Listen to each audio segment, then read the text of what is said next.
जहां जंग बंदी की उम्मीदें रोशन हो रही हैं।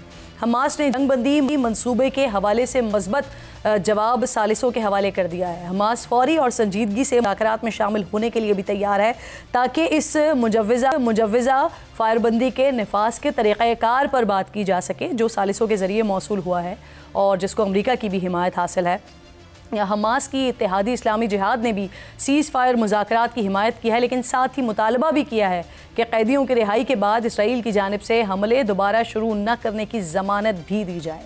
अमरीकी सदर डोनाल्ड ट्रंप ने हमास की जानिब से मुज़ाकरात पर आमादगी का खैर मकदम किया है और उम्मीद ज़ाहिर कि सीज़ फायर मुआहदा आइंदा हफ्ते हो सकता है। जंग बंदी मुआहदे के हवाले से 13 निकाती फार्मूला सामने आया है। अल अरबिया में शायशुदा 13 निकात के मुताबिक पहला नुक्ता, जंग बंदी 60 रोज़ के लिए मुकम्मल जंग बंदी होगी।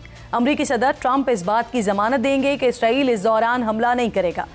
दूसरा नुक्ता, कैदियों की रिहाई। हमास इसराइल की फराहम करदा फहरिस्त में से 10 जिंदा और 18 लाशें वापस करेगा। पहले दिन 8 जिंदा कैदी, 7वें दिन 5 लाशें, 30वें दिन 2 जिंदा कैदी और 60वें दिन 8 लाशें हवाले की जाएंगी। तीसरा नुक्ता, इमदाद। जंगबंदी मुआहदे के फौरी बाद गज़ा में इमदादी सामान दाखिल होगा जिसकी तकसीम अक़वाम मुत्तहिदा और हिलाल अहमर करेंगे। इमदाद की नौयत और मकदार 19 जनवरी 2025 के मुआहदे के मुताबिक होगी। चौथा नुक्ता, इसराइली फ़ौजी कार्रवाइयाँ। मुआहदे के साथ इसराइल हमले बंद करेगा। जंगबंदी के दौरान रोज़ाना 10 घंटे फ़ज़ाई सरगर्मी मुअत्तल रहेगी और कैदियों के तबादले के दिनों में ये मुद्दत 12 घंटे की होगी। पाँचवा नुक्ता, फ़ौजी इनक़लाब। पहले दिन इसराइली अफवाज शिमाली गज़ा और जो गुज़रगाहें हैं उनको खाली करेंगे। 7वें दिन जनूबी गज़ा से काबिज़ अफवाज का जुज़वी इनक़ला होगा। तकनीकी टीमें हतमी सरहदों पर बादज़ा बातचीत के ज़रिए फ़ैसला करेंगी। छठा नुक्ता, मुस्तकिल जंगबंदी के लिए बातचीत, यानी पहले ही दिन मुज़ाकरात का आगाज़ होगा जिसमें यरगमालियों के बदले फ़लस्तीनी कैदियों की रिहाई, इसराइली इनक़ला, सिक्योरिटी इंतज़ामात और गज़ा का मुस्तक़बिल ज़ेर बहस आएंगे। जो 7वां नुक्ता है, अमरीकी हिमायत। सदर ट्रंप फ़रीक़ैन की संजीदगी को यकीनी बनाने के लिए ख़ुद इस अमल की निगरानी करेंगे। 8वां नुक्ता, फ़लस्तीनी कैदियों की रिहाई। इसराइली कैदियों के बदले में एक तयशुदा तादाद में फ़लस्तीनी कैदियों को रिहा किया जाएगा जो बग़ैर किसी रस्मी तक़रीब के अमल में आएगा। 9वां नुक्ता, कैदियों और यरगमालियों की मालूमात। 10वें दिन हमास बाकी मादा यरगमालियों से मुताल्लिक़ मुकम्मल मालूमात फ़राहम करेगा जिसमें ज़िंदा होने के सबूत और तिब्बी रिपोर्ट्स शामिल होंगी। बदले में इसराइल 7 अक्टूबर के बाद गिरफ्तार शुदा फ़लस्तीनी कैदियों और जाबाहक अफराद से मुतल्लिक मालूमात फ़राहम करेगा। जो 10वां नुक्ता है वो है बक़िया कैदियों की रिहाई, यानी 60 दिन के अंदर मुस्तकिल जंगबंदी पर इत्तेफाक हो जाए तो फ़हरिस्त में शामिल बाकी तमाम कैदी भी रिहा किए जाएंगे। बसूरत दीगर जंगबंदी में तोसी हो सकती है। जो 11वां नुक्ता है वो है अमरीका, मिस्र और कतर इस जंगबंदी के ज़ामिन होंगे और इसकी मुद्दत, शराइत और मुज़ाकराती अमल की निगरानी करेंगे। 12वां नुक्ता, मशरिक़ वस्ता के लिए अमरीकी नुमाइंदा ख़ुसूसी स्टीव विटकॉफ़ ख़ित्ते का दौरा करके मुज़ाकरात की सदारत करेंगे। जो 13वां और आखिरी नुक्ता है वो है जंग बंदी मुआहदे का बाज़ाब्ता ऐलान अमरीकी सदर डोनाल्ड ट्रंप खुद करेंगे। दूसरी तरफ नाज़रीन, इसराइली वज़ीर आज़म नेतन्याहू और IDF के chief staff lieutenant general Eyal Zamir के दरमियान तल्ख़ कलामी की खबरें सामने आई हैं। टाइम्स ऑफ इसराइल की खबर के मुताबिक जुमेरात को कैबिनेट इजलास के दौरान इसराइली वज़ीर आज़म, उनके वज़रा और IDF के चीफ ऑफ स्टाफ के दरमियान शदीद इख्तिलाफ़ात सामने आए हैं और बात तल्ख़ जुमलों के तबादलों तक पहुँची है। इजलास के दौरान वज़ीर ख़जाना और कौमी सलामती के वज़ीर ने IDF चीफ पर इल्ज़ाम आयद किया कि वो हुकूमती अहकामात पर अमल नहीं कर रहे हैं और गज़ा में जंग को जमूद का शिकार कर दिया है, जिस पर IDF चीफ को गुस्सा आया। उन्होंने कहा कि आप हमेशा कहते हैं कि गज़ा में जमूद है, पट्टी में कोई जमूद नहीं है, हम वही कुछ कर रहे हैं जो हदफ आपने हमें दिया है। मेरा मशवरा है कि आप ये कहना बंद कर दें कि हम अपना काम नहीं कर रहे हैं, ना ही मुझे यहाँ याद दिलाने पर मजबूर करें कि मैदान जंग में हमारे फ़ौजी अपनी जानें दे रहे हैं। जिस पर नेतन्याहू ने मुदाखलत करते हुए कहा कि इसराइली अफवाज को शिमाली गज़ा से फ़लस्तीनियों के इनख़ला के मंसूबे पर काम करना होगा। वज़ीर ख़जाना बोले कि आप शिमाल का मुहासरा करें, इससे हम हमास को फ़ौरी तौर पर घुटनों पर ले आएंगे।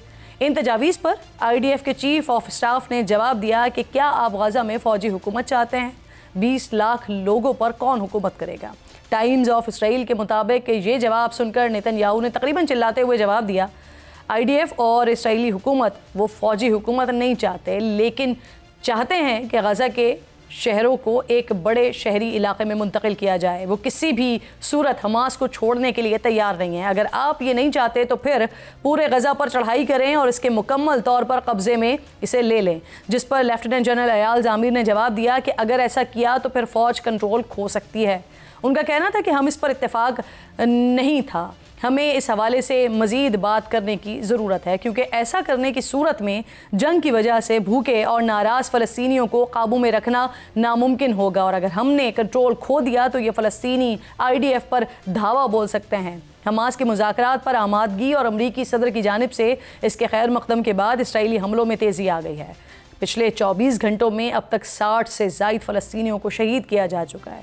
इसराइली फ़ज़ाइया की जानिब से गुज़िश्ता रात तकरीबन 3 बार बमबारी की गई है। अल जज़ीरा ने इस पर कहा कि बंदूकें खामोश होने से पहले इसराइली अमवात की तादाद को बढ़ा रहा है। फाइलर अगर कोई बैंक से 50,000 रुपये से ज़ायद की रकम निकलवाता है तो उसको 0.3% टैक्स अदा करना होगा।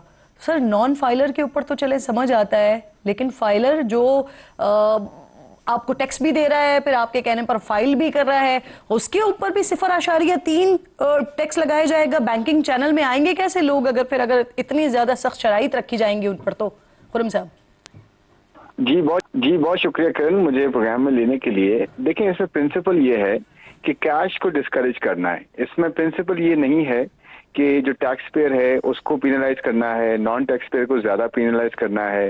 इसमें प्रिंसिपल ये है कि कैश को ओवरऑल डिस्करेज करना है, और इसमें जो फाइलर है उसको रिलेटिवली बेहतर तरीके से जो है वो ट्रीट करना है, ऑफ कोर्स कंपेयर टू उसको जो कि रजिस्टर्ड नहीं है या जो फाइल नहीं कर रहा या एलिजिबल है, वो टैक्स नहीं दे रहा।